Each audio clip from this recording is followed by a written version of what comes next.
Imam Zain al-Abidin says something very interesting. He says there are 4 rights your father has over you.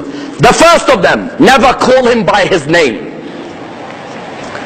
Today, wallah, I see people, sons, he calls someone, hey Muhammad. You're like, oh, who's Muhammad, your brother? He says, no, my dad. Number 1, you don't call your father by his name. Number 2, never walk in front of your father in a gathering. Let him go in, then you.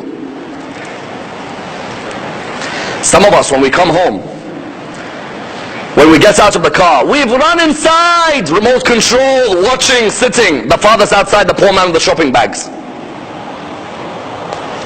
Some of us, when we come into the mosque, we're with our father together, then we walk in before him. No, Imam says your father always walks in ahead of you.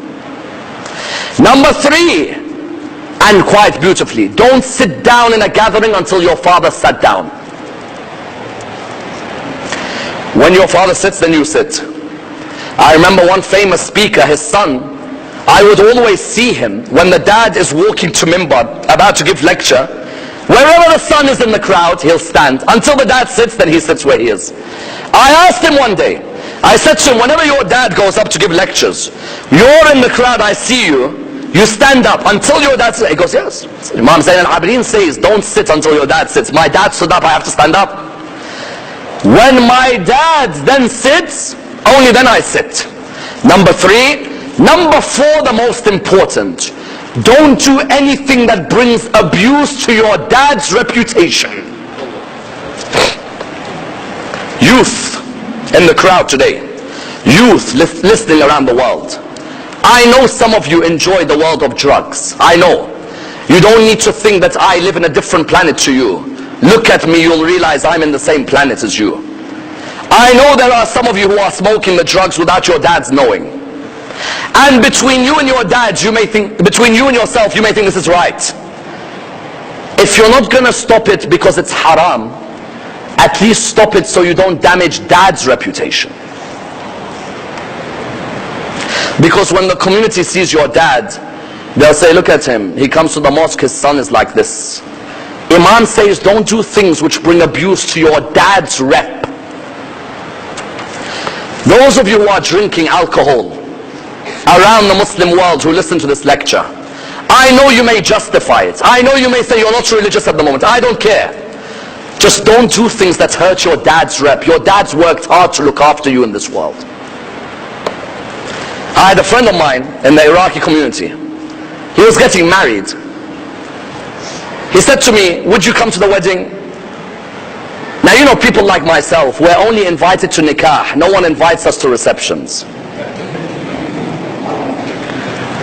I don't know why.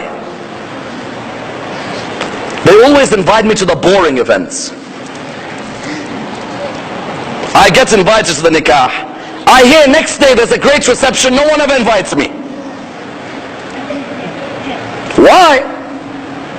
Sayyid Ammar sees what's going on in the reception, he's not going to be happy. Okay. Allah sees, don't worry. My friend came up to me and said, listen, it's my wedding, I want you to be there. I said, Habibi, you know, I don't really attend weddings at all. He said, give me a piece of advice, I beg you, just one piece. I said, you may get a lot of pressure from your friends to play music in your wedding. Don't start the first day in haram of your marriage. Start in obedience to Allah. He said to me, why? I said, is your dad going to be at the wedding? He said, yes. I said, your dad might smile when you guys are all dancing. Deep down he's hurt. I said, can your dad invite his Maulana friends to the wedding? He said, no, he's not going to. I said, why? He said, because he knows what we're going to get up to is going to be embarrassed. I said, so don't embarrass your dad. Save his reputation. This whole wedding day is because of your dad's juhud for you. Your dad's struggles for you. You know what he said to me? He said he had the wedding. Afterwards I asked him, how was it? He said, everyone was telling me, put some music, let's dance, put some DJ, let's dance. He said, wallah, I remembered your words. I could see my dad sitting in the wedding.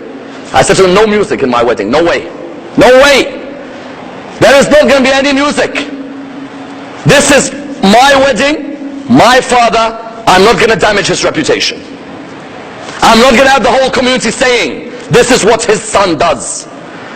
Now that person is happily married with a beautiful daughter, fantastic marriage.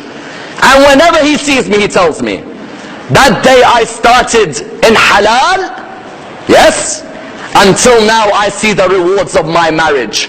And others who started in haram, their marriages went really shaky. Therefore, what do you find? You find that the fourth one is what? Don't bring that which brings damage to your dad's rep. Yes, you may enjoy, but Imam Zayn al-Abidin says what? The fourth right of your father is you don't bring something that damages the rep. And that's why the question arises. If